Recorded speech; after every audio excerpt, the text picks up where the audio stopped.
I was driving in this morning, listening to Joyce Riley's show on 1330 AM, an affiliate that also carries our show.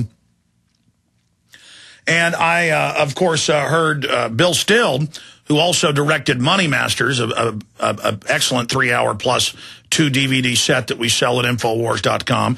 And you know all about the Federal Reserve and the bankers, but the general public doesn't. And they're now wanting to learn.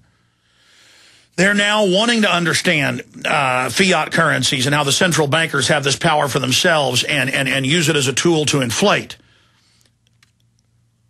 So now what's old news to you is new news to others. And that's why we carry both of his films, The Money Masters, and the newest one, The Secret of Oz, Solutions for a Broken Economy.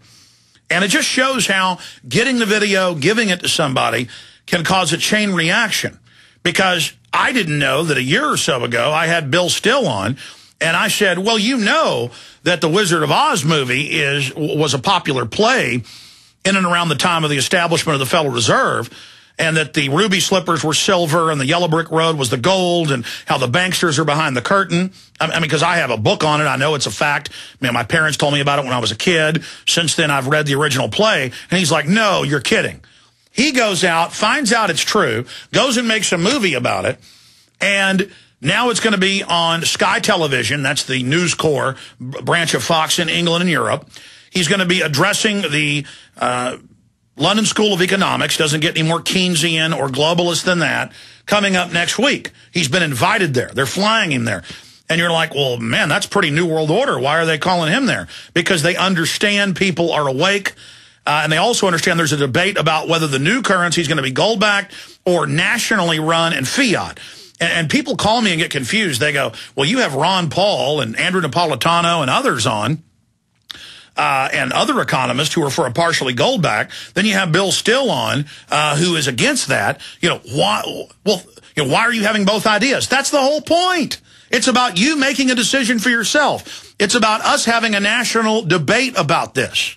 People have asked me, well, why are you carrying this film that calls for the government to have a fiat system? Because there have been successful fiat systems when the Congress controls it, when the government controls it, and doesn't let private bankers control it. In fact, did we ever find that Thomas Jefferson quote about if we ever allow central banks to control the issuance of currency and credit, our children will wake up homeless on the continent their forefathers conquered? They did print it. It's already been hidden here in the stack. It doesn't matter. I'll just pull it up on Google for myself and read it later. But that's why I've got him on, because it's an example of the effect we're having and where all of this is going. And we're here to educate people about how the monetary system works, and then we elect the representatives under the Constitution who then decide on the monetary system. And the Constitution is very clear about what type of monetary system we have. But regardless, this film exposes the banksters like none other. It's available at Infowars.com. Bill, congratulations on your success. Well, thank you very much. No, the London School of Economics is not flying me there. I've just been asked to attend a lecture by a Spanish professor of economics, Jesus Herta de Sota, whose topic is the ineffectiveness of the fractional reserve system. This is in the core institution that's promoted fractional reserve lending for hundreds of years. So monetary reformers in England tipped me off to this and asked if I would go.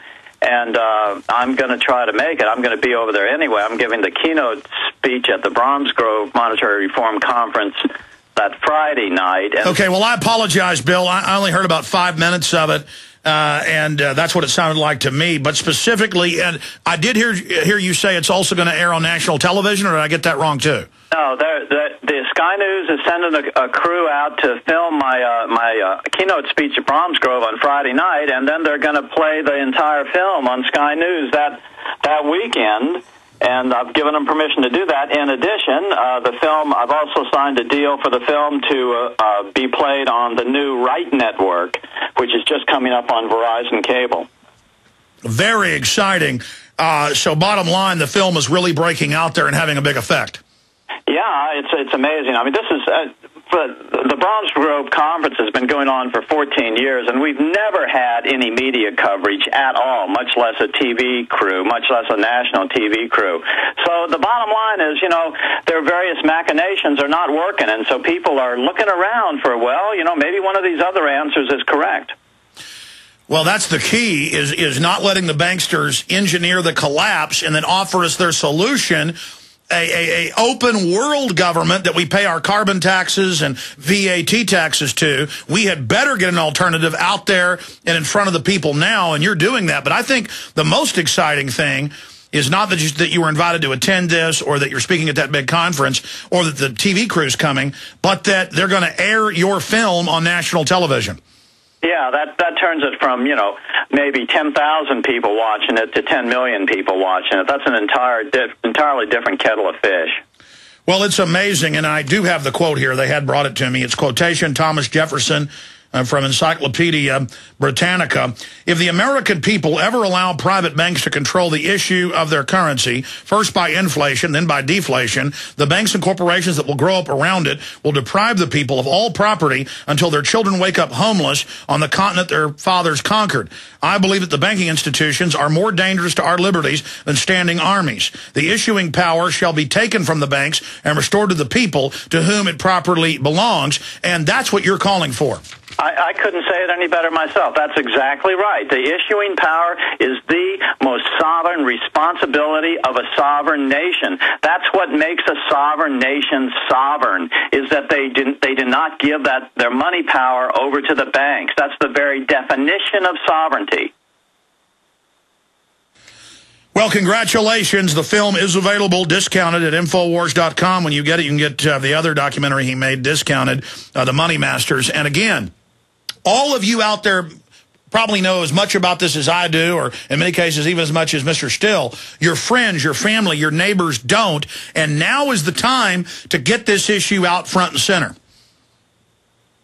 Well, if I could go into the three or four great misconceptions that you see on TV every day, that might be a place to start this conversation.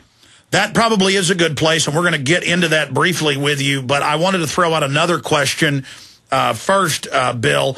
I heard you this morning talking about the fact that you're seeing a huge awakening take place. Everybody else I talked to, because I was pessimistic a decade ago, is incredibly positive. I mean, there is a giant awakening happening. That's right. Yeah, America is the sleeping giant. We might let ourselves get run over for a time, but eventually when our backs are to the wall, they're messing with the wrong country. That's what history clearly shows. Let's continue with the main misconceptions you see on television. Well, the first one is, and you see this from politicians all the time, including, what's the name of that guy, that British politician who's very conservative, very popular, who's on Fox all the time Hannon? now? Excuse me? Hannon? Yeah, Hannon. I saw him last night, and he's a great guy, and he says everything right except on the money issue. And he said this last night, and that's that they're going to have enforce significant spending reductions, austerity, as a cure to this. Austerity is not going to work. Why?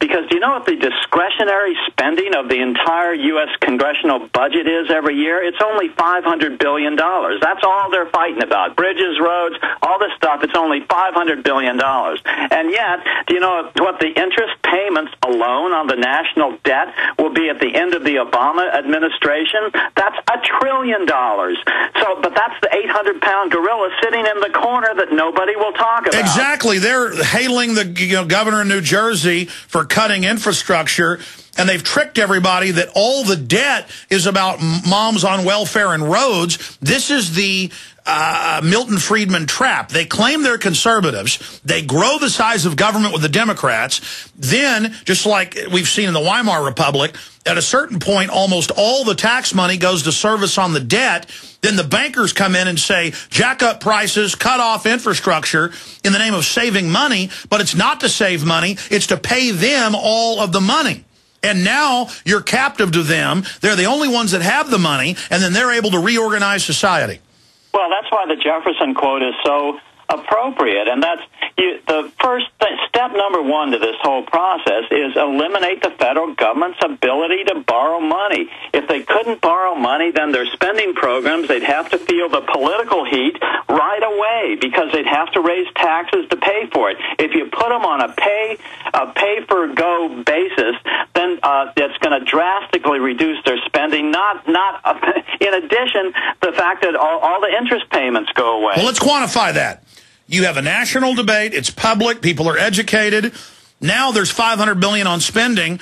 There's not inflation. Nobody's worried about it because 2/3 of the spending is gone, which is interest. You have ended that entire problem. But as you said, no one talks about the banker black hole in fractional reserve banking designed to overthrow a country, designed to make you serfs, as Jefferson said. No one will discuss that. The Tea Parties won't discuss it. That's how it's controlled opposition. They won't. Instead, the very bankers that have engineered the fraud are up there now telling us about austerity. Well, it's been the reason it's difficult to discuss is because there is this debate on whether the Lincoln-Greenback solution is correct or whether a return to gold-backed money is correct. Okay, well, let's come back and finish up with this. I wanted to get you on briefly today to congratulate Ben Still on all his success. A bunch of other news coming up. Your calls. Stay there. I'm going to try to give you the floor when we come back to sum up what's in The Secret of Oz. Get it at Infowars.com, folks.